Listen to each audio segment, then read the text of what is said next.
Slave emancipation gave rise to a new conception of free personhood, that all human beings possess a fundamental right to seek amusement and to experience rapture in public by virtue simply of being human, not property, not things, not slaves. First, that Congress set forth this guarantee in the Civil Rights Act of 1875. Second, that Congress drew on its newfound power under the 14th Amendment in tandem with the 13th Amendment to enact this guarantee. In the era of Reconstruction, the sovereignty of the American nation-state became tethered to a new birth of a right to be an amusement seeker as embodied in the 1875 Civil Rights Act. Third, that the entitlement of amusement seeking transformed the human rights tradition inherited from the Age of Revolution, which was rooted in proprietorship and wealth accumulation. Therefore, I argue, this anti-slavery entitlement transformed understandings of humanity itself. Let's begin with the words of an ex-slave who became a congressman from Mississippi. His name was John Roy Lynch, and he'd once labored as a slave in the cotton fields.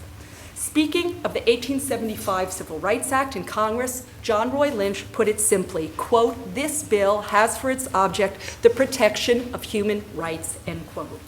So now let's turn to the text of the 1875 Civil Rights Act. It was the final decree in the congressional destruction of slavery.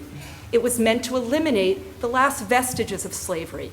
All persons within the jurisdiction of the United States shall be entitled to the full and equal enjoyment of the accommodations, advantages, facilities, and privileges of inns, public conveyances on land or water, theaters, and other places of public amusement.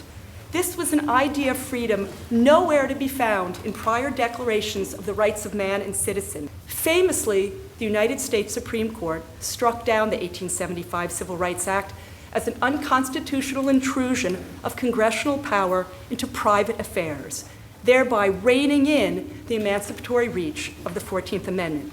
The aborted 1875 Civil Rights Act marked a turning point in the death of slavery and the emergence of human rights. The legislation spoke in universalist terms of all persons, not just of citizens.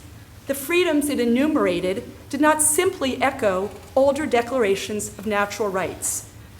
Rather, the 1875 Act enshrined the idea that intrinsic in a person was a right to pursue pleasure in association with others, and that this right must be encoded in the positive law of the nation-state.